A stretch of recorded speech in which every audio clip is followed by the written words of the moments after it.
Removing a ground fault circuit interrupter receptacle is generally not recommended and should ideally be performed by a qualified electrician. However, if you are determined to proceed with the removal yourself, it is crucial to exercise extreme caution and follow these steps meticulously. Firstly, turn off the power. Go to the electrical panel and locate the circuit breaker or fuse that supplies power to the ground fault circuit interrupter receptacle you intend to remove. Turn off this breaker or remove the fuse to cut off the electrical supply to the circuit. Secondly, verify that the power is indeed off. Even after turning off the breaker, it is essential to confirm that no electricity is flowing to the receptacle. Use a non-contact voltage tester to check a nearby outlet or the ground fault circuit interrupter receptacle itself. If the tester indicates the presence of voltage, double-check that you have turned off the correct breaker or fuse. Thirdly, remove the cover plate. Locate the cover plate that surrounds the ground fault circuit interrupter receptacle. Using a screwdriver, carefully unscrew the screws holding the cover plate in place. Once the screws are removed, gently detach the cover plate from the wall. Fourthly, locate the ground fault circuit interrupter receptacle. With the cover plate removed, you will see the ground fault circuit interrupter receptacle itself. These receptacles are typically identifiable by the presence of two buttons labeled test and reset on their face.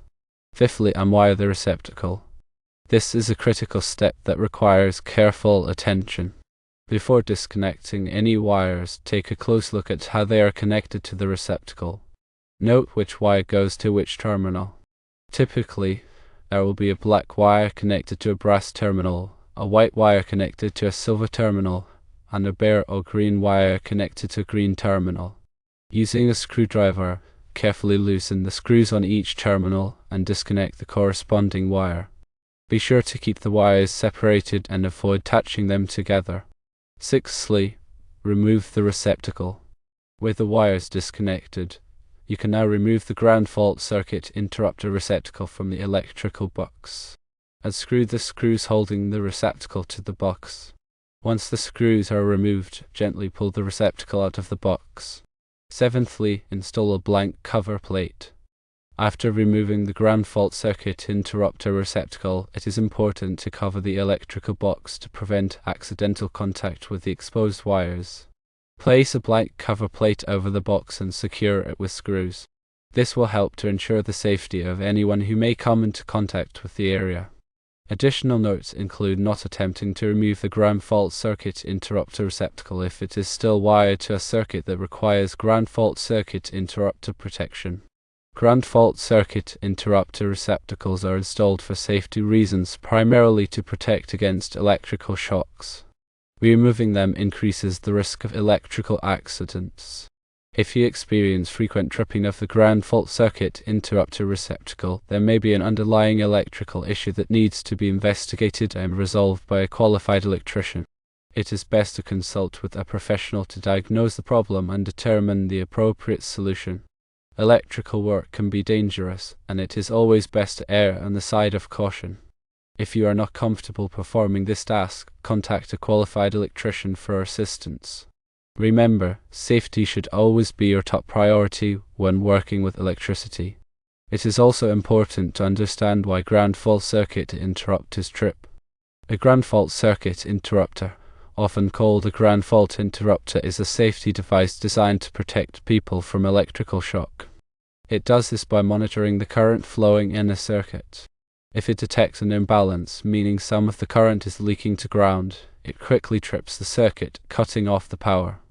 This leakage often occurs when electricity flows through an unintended path, such as through a person who is touching a live wire and a grounded object. Several factors can cause a ground fault circuit interrupter to trip unnecessarily. One common cause is moisture. If a ground fault circuit interrupter receptacle or the wiring connected to it gets wet, it can create a path for current to leak to ground, causing the ground fault circuit interrupter to trip. This is why ground fault circuit interrupter receptacles are often used in bathrooms, kitchens, and outdoor areas where moisture is more likely to be present. Another potential cause of tripping is faulty appliances. If an appliance has a damaged cord, faulty wiring, or a malfunctioning component, it can leak current to ground and trigger the ground fault circuit interrupter. To troubleshoot this, try unplugging appliances one by one to see if the tripping stops. Electrical noise or interference can also cause ground fault circuit interrupters to trip. This is more common in older homes or buildings with outdated wiring. Certain types of electronic equipment can also generate electrical noise that interferes with the ground fault circuit interrupter's operation. Loose wiring connections can also contribute to ground fault circuit interrupter tripping.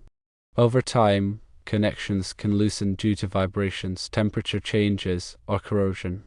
This can create a high-resistance connection that generates heat and can lead to current leakage. Ground fault circuit interrupters themselves can also fail over time. Like any electrical device, they have a limited lifespan and can become more prone to tripping as they age. If you suspect that the ground fault circuit interrupter itself is faulty, it is best to replace it with a new one.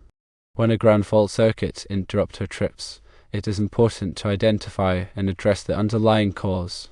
Ignoring the problem and simply resetting the ground fault circuit interrupter can be dangerous.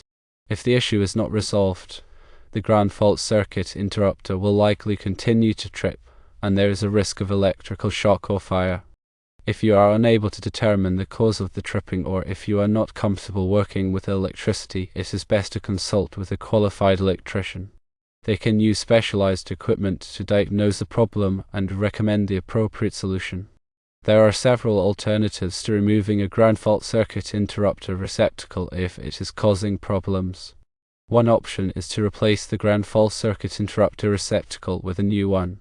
This is a relatively simple and inexpensive solution that can often resolve issues caused by a faulty ground fault circuit interrupter. Another option is to install a ground fault circuit interrupter circuit breaker in the electrical panel. This will protect the entire circuit, rather than just the individual receptacle. This can be a good option if you are experiencing frequent tripping on multiple receptacles on the same circuit. You can also try to isolate the problem by unplugging appliances or devices that are connected to the circuit. If the tripping stops when a particular appliance is unplugged, it is likely that the appliance is faulty and needs to be repaired or replaced. In some cases, it may be necessary to rewire the circuit. This is a more complex and expensive solution, but it can be necessary if the wiring is damaged or outdated. A qualified electrician can assess the wiring and recommend the appropriate repairs or upgrades. Ground fault circuit interrupters work by constantly monitoring the balance of current flowing through the hot and neutral wires in a circuit. In a properly functioning circuit, the current flowing through the hot wire should be equal to the current flowing through the neutral wire. If there is a difference of more than a few milliamps, the ground fault circuit interrupter will trip, cutting off the power to the circuit.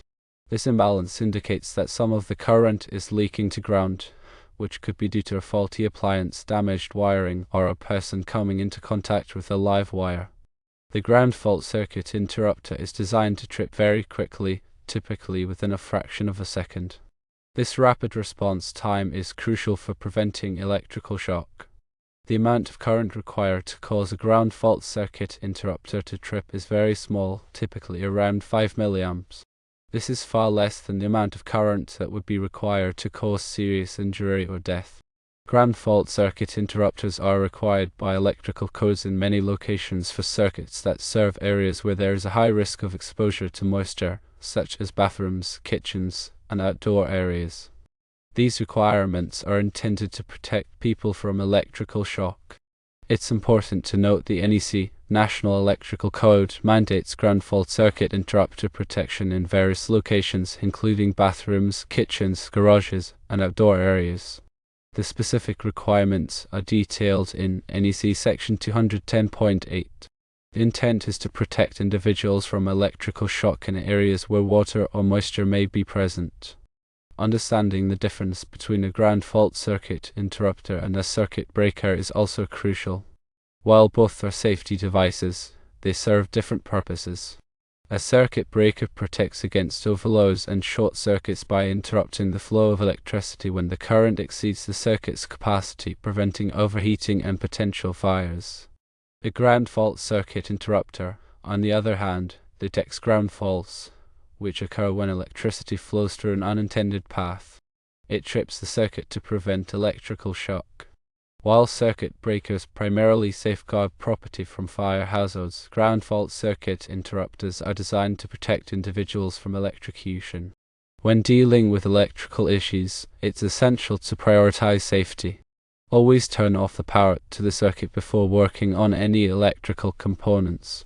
Use insulated tools and wear appropriate safety gear such as gloves and eye protection.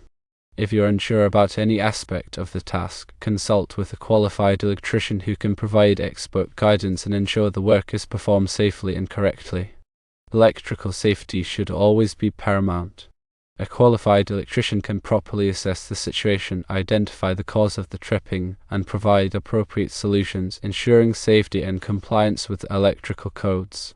Remember that electrical work can be dangerous, and it is always best to err on the side of caution.